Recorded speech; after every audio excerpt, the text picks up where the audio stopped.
டெல்லியில் தேர்தல் பிரச்சாரத்தில் ஈடுபட்டு இருந்த ஆம் ஆத்மி கட்சியினுடைய ஒருங்கிணைப்பாளர் அரவிந்த் கெஜ்ரிவால் மீண்டும் தாக்கப்பட்டார், கன்னத்தில் அரைஞ்சதாக ஆட்டோ டிரைவர் கைது அப்படின்னு சொல்லி செய்திகள் வருது. இந்த செய்தி மற்ற நாளிதழ்களில் எப்படி வந்திருக்குங்கிறத முதல்ல பார்க்கலாம், அதன் பிறகு அதன் மேலே நம்ம விவாதத்தை நடத்தலாம்.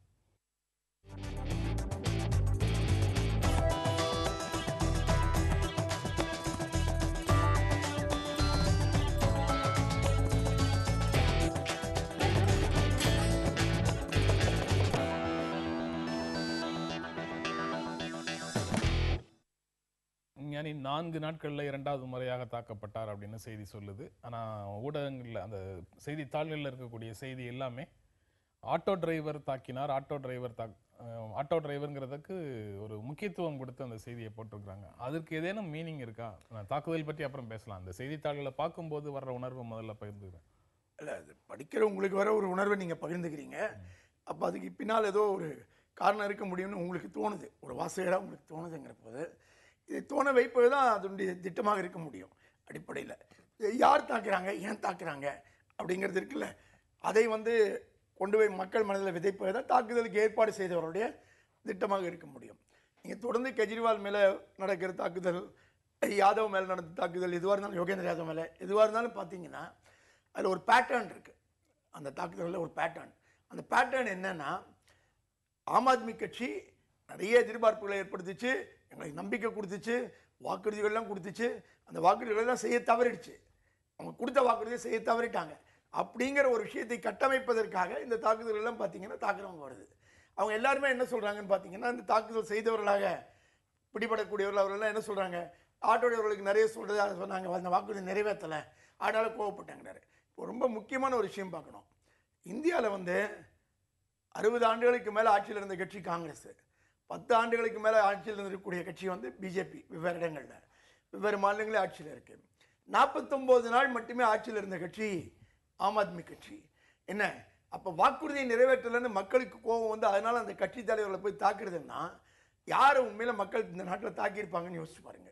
என்ன வாக்குறுதிகளை நிறைவேற்ற தவறினவர்கள்னு போய் தாக்குறதா இருந்தால் அதுதான் அடிப்படையில் உண்மையான காரணமாக இருந்தால் 49 நாளே அவனை கட்சிக்கிட்ட தாக்குறாங்கன்னா 2 விதமாக அதை எடுத்துக்கலாம். ஒன்று, இந்த கட்சிக்கு கெட்ட பேரை உண்டாக்க வேண்டும் என்று இந்த தாக்குதல் ஏற்பாடு செய்ய வேணும்னு செய்கிறாங்க. ஒன்று.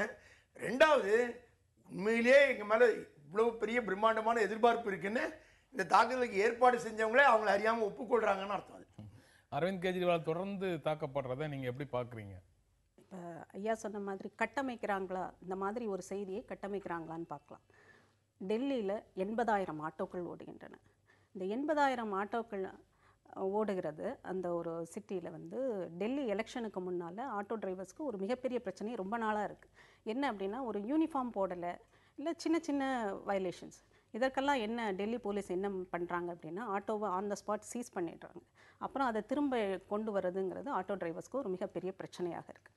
அப்போ டெல்லி எலெக்ஷனுக்கு முன்னால் கெஜ்ரிவால் ப்ராமிஸ் பண்ணுறாரு. என்ன பண்ணுறாரு அப்படின்னா, இந்த மாதிரி சின்ன சின்ன வயலேஷன்ஸ்க்கு ஆன் த ஸ்பாட் ஆட்டோக்களை பறிமுதல் பண்ணுறதை நான் எழுத்துப்பூர்வமாக அதை தடை செய்ய சொல்கிறேன். அந்த ஒரு ஆர்டரை டெல்லி சிஎம்மால் கொடுக்க முடியும் காவல்துறைக்கு அப்படின்னு ப்ராமிஸ் பண்ணுறாரு.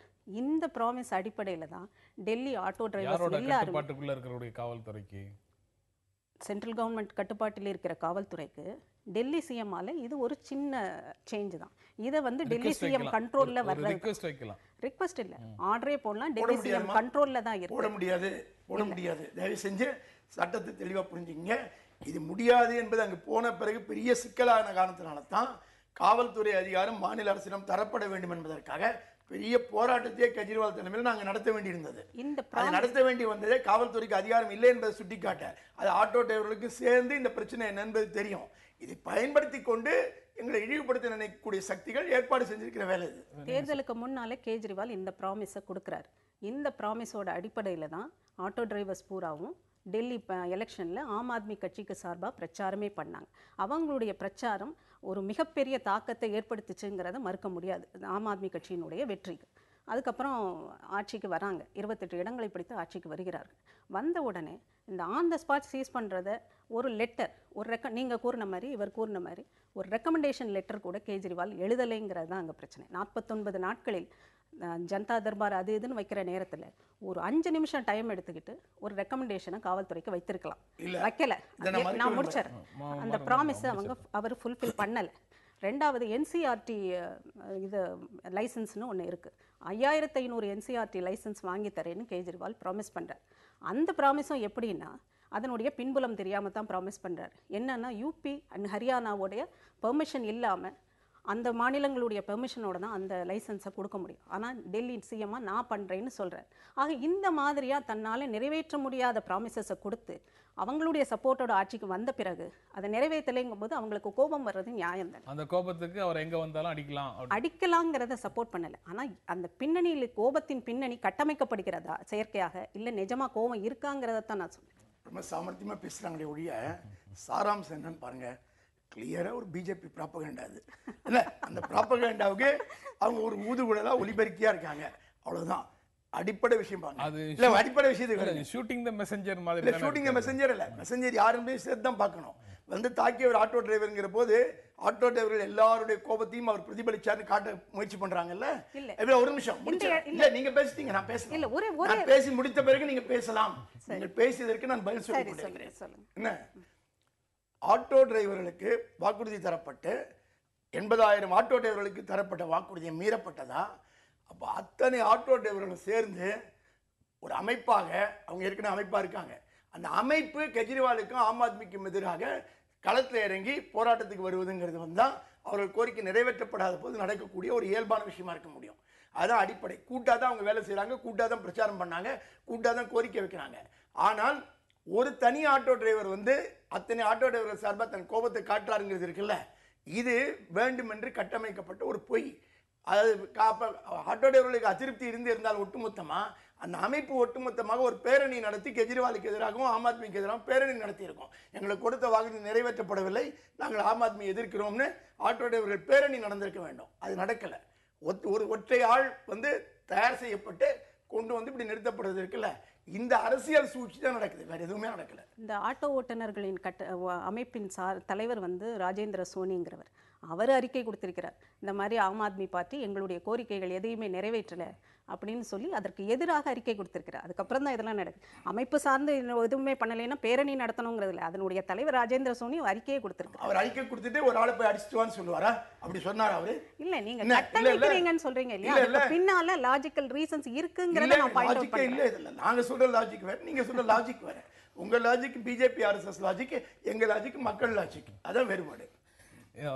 நம்ம சீன பழமொழி நினைவுக்கு வருது, விரல்கள் நிலவை சுட்டினால் விரல்கள் நிலவை சுட்டுகின்றன, முட்டாள் விரலை பார்க்கிறான் அப்படிங்கிற மாதிரி. அதனால யார் சொன்னாங்கிறத வந்து நம்ம பார்க்கணுமா அப்படிங்கிறது ஒரு கேள்விதான். நீங்க அதையும் சேர்த்து பார்க்கணும்னு சொல்றீங்க.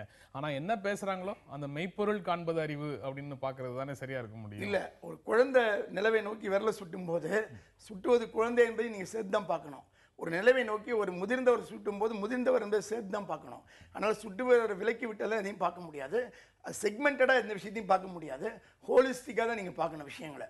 அதனால் சீன பழமொழி சீனாவுக்கு பொருந்தி இருக்கலாம், ஆனால் அது ஹோலிஸ்டிக்காகவும் பார்க்க வேண்டிய அவசியம் இல்லை. நீங்கள் வந்து இந்த விஷயத்தை ரிஜெக்ட் பண்ணுறீங்க. எப்படின்னா நான் சொல்கிறேன் நான் ஆர்எஸ்எஸ் அப்படின்னு ஒரு கலரை கொடுத்துட்டு நான் சொல்கிறத ரிஜெக்ட் பண்ண இல்லை, ரிஜெக்ட் பண்ண பார்க்கல.